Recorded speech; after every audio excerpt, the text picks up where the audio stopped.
Alright, time to book another Raw. We're gonna start with a recap from last week. A returning Elias saved AJ Styles from another Edge concerto. The lights went out before a Bianca and Becky confrontation. And Alexa Bliss beat them both with a baseball bat. Veer Mahan finally came back to Raw and defeated Kevin Owens in a match. Triple H had Tommaso Ciampa and Seth Rollins attack Cody Rhodes. And Paul Heyman hit Brock Lesnar's vehicle with his vehicle, injuring Brock Lesnar. Over on SmackDown this past Friday, Roman learned that there would not be a new unified title belt. He would have to defend both the WWE Championship and the Universal Championship. Alright, Raw is live this week from Detroit, Michigan. We are kicking off the show with Adam Pearce and Sonya Deville, the people in charge tonight, to determine how they're going to determine the number one contender for Roman's WWE World Heavyweight title. They have decided to have a mini Royal Rumble tonight right here in Detroit. Adam and Sonya have handpicked 15 wrestlers who they have been impressed with and observed over these past few months. They will be in tonight's Royal Rumble. Wrestling has more than one royal family.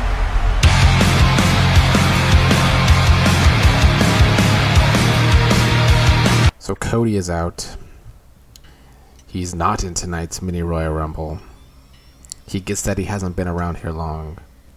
But we're going to have Cody cut a similar promo to how he cut on Raw last week, because that was such a great promo. And it sets up his storyline so well. So that is the one thing WWE got right in their booking last week. That's what we're going to have Cody do. Right then and there, at 8 years old, I knew not what I wanted to do, what I needed to do. I was going to win this championship belt right here. I was going to place it. I was going to bestow it into the hands of the American Dream, Dusty Rhodes, and I would tell him, nobody can take it away from you now. Unfortunately, that dream died. Or did it? Yes, I cannot physically put that title belt into my father's hands. I cannot bestow it upon the American Dream, Dusty Rhodes, but I certainly can put it around the waist of the American Nightmare. But similar to last week with my booking, Ciampa tries to sneak attack Cody again, but this time Cody gets the upper hand, hits a crossroads on Ciampa. But the number game comes in and Rollins attacks Cody. He takes Cody down. Time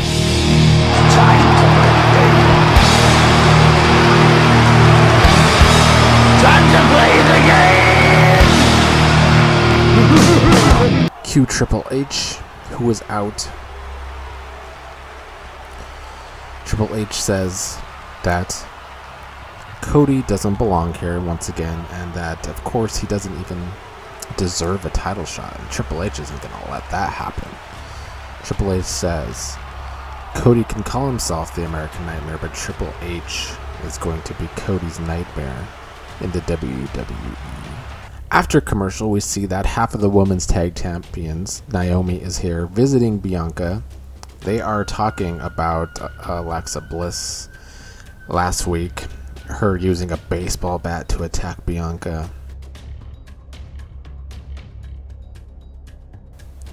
Bianca says if Alexa wants a fight, she'll give her one. We will have a match up next. Eli will take on Apollo Crews. Eli will defeat Apollo Crews.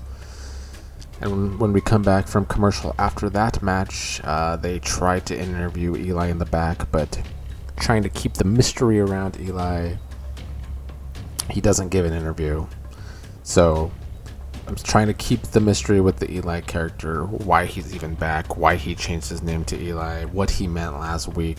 We still don't know. Up next, a tag match between Street Profits and Alpha Academy, where the Street Profits will win. After the match, they reiterate that RK Bro cannot beat them. Kevin Owens is out to address the WWE Universe, talking about how they do not appreciate him. They don't appreciate that he got Stone Cold Steve Austin to main event WrestleMania with him. All the things he's done for the WWE Universe fans. He has decided he is taking a leave of absence. Kevin Owens heads to the back. They try to interview him. Kevin Owens says he needs to find himself. We then cut to Finn Balor interview in the back. He will be in tonight's mini Royal Rumble, but the interviewer asks him about the hard times he seems to have fallen on lately. Lots of losses. Finn Balor doesn't have an answer for why he has had so many losses lately.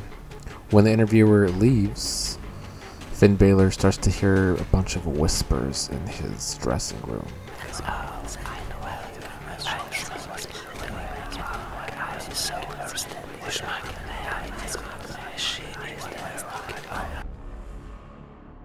That's how we end hour one. We start hour two with a Bianca Belair versus Tamina match, with Bianca Belair, of course, winning. But we once again get a lights out. The evil is mine.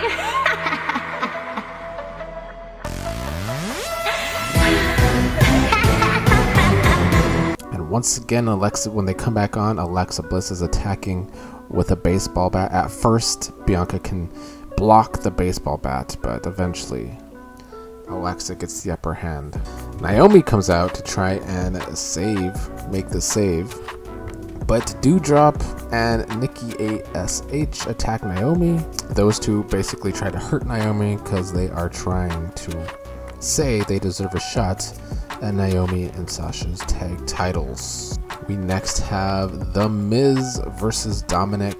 You know, they had The Miz beat him clean on Raw this past week in real life. I'm going to have The Miz win here, but by cheating. I don't think Miz should be beating Dominic clean. So Miz will win here, but cheating.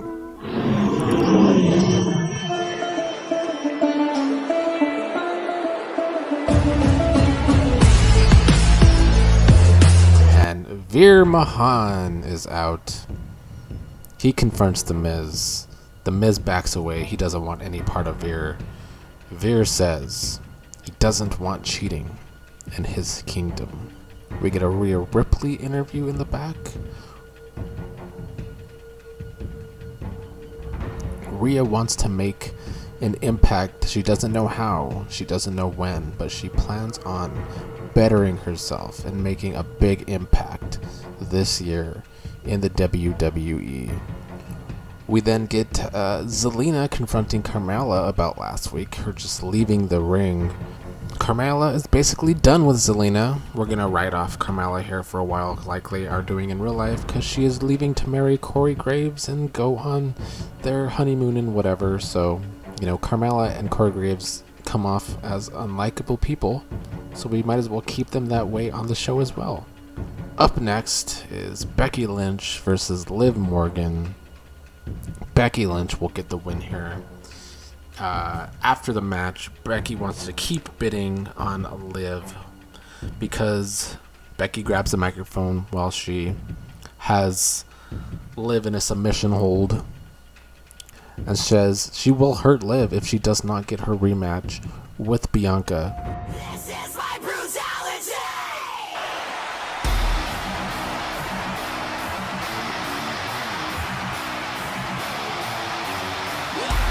But out comes Rhea Ripley to make the save, which gets Becky to run off. Rhea sees this as an opportunity to maybe make her big impact. She challenges Becky to a one-on-one match next week.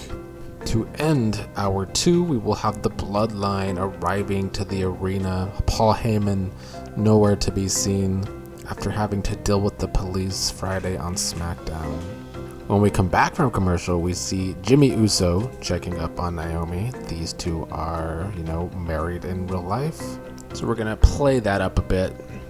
Jimmy, of course, has to leave Naomi as she's being tended to by a doctor because he has to go to the bloodline. Up next, Gable Stevenson, basically a squash over Cedric Alexander. And before we get to the mini Royal Rumble, I think I know where I'm going with the 24/7 title, but we're going to play it up here a little bit longer. Dana Brooke and Reggie are planning their wedding for a Raw show, and when Carmella overhears this, she's upset that they are trying to upstage her and Corey getting married. So Carmella tries to defeat Dana Brooke for the 24/7 title, but Reggie stops that from happening. And after this little mess of a segment, we will have that R-Truth has been spying on this the whole time.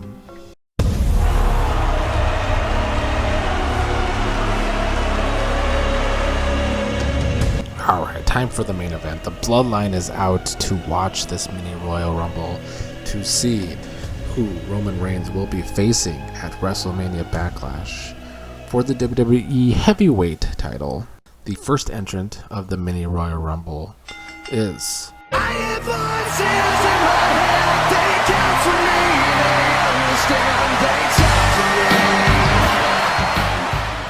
the second person out for the mini Royal Rumble. Awesome! I came to play. There's a price to pay. Time for you to get down on your knees. I came to say goodbye to the good old days. They're never coming back. Watch a few. So we are starting with Orton and The Miz. The third participant will be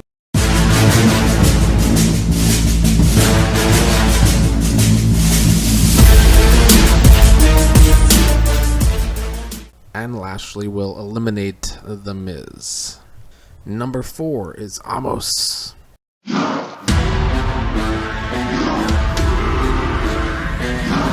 in my eyes, no fear. It's the big man time in the place right here.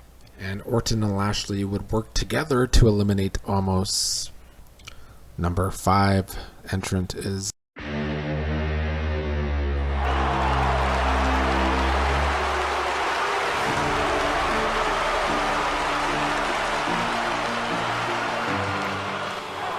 Damian Priest. The 6th entrant would be I'm here to show the world. I'm here to show the world. Dolph Ziggler, former NXT champion. Number 7 would be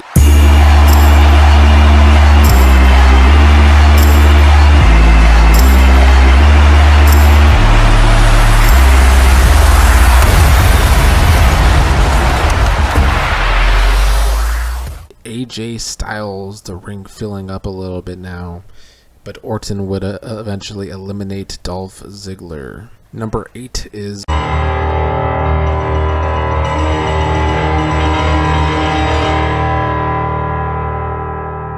Glorious.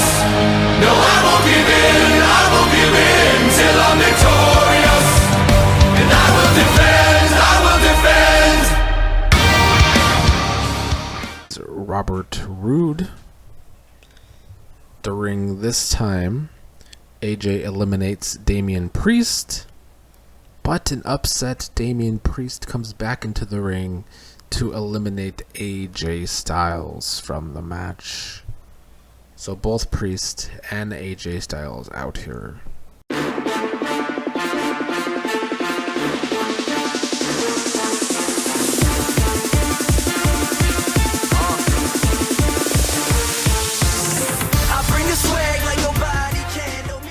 Number 9 is Angelo Dawkins from the Street Profits. And right after that, at number 10 is Montez Ford from the Street Profits. So both of them trying to work together to eliminate Orton, obviously. Number 11.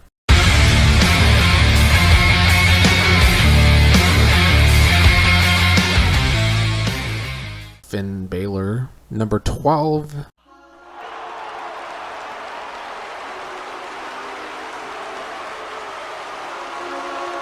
You think you know me? You never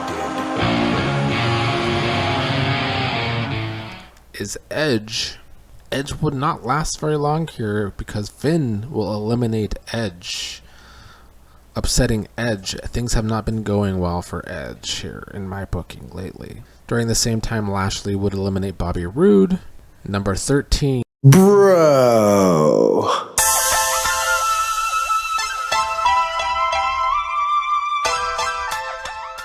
Matt Riddle.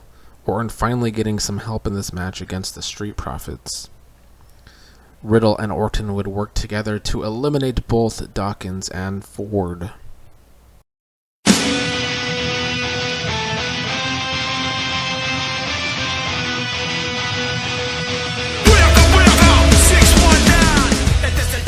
Number 14 is Dominic.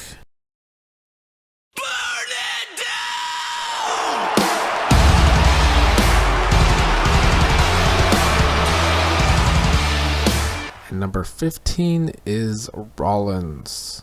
Rollins would eliminate Dominic. Rollins would eliminate Finn Balor as well. That leaves our final four in the mini Royal Rumble. Seth Rollins, Bobby Lashley, Randy Orton, who's been there since number 1, and his partner, Matt Riddle. RK Bro and Rollins would all work together to eventually eliminate Lashley, giving us our final 3. Wrestling has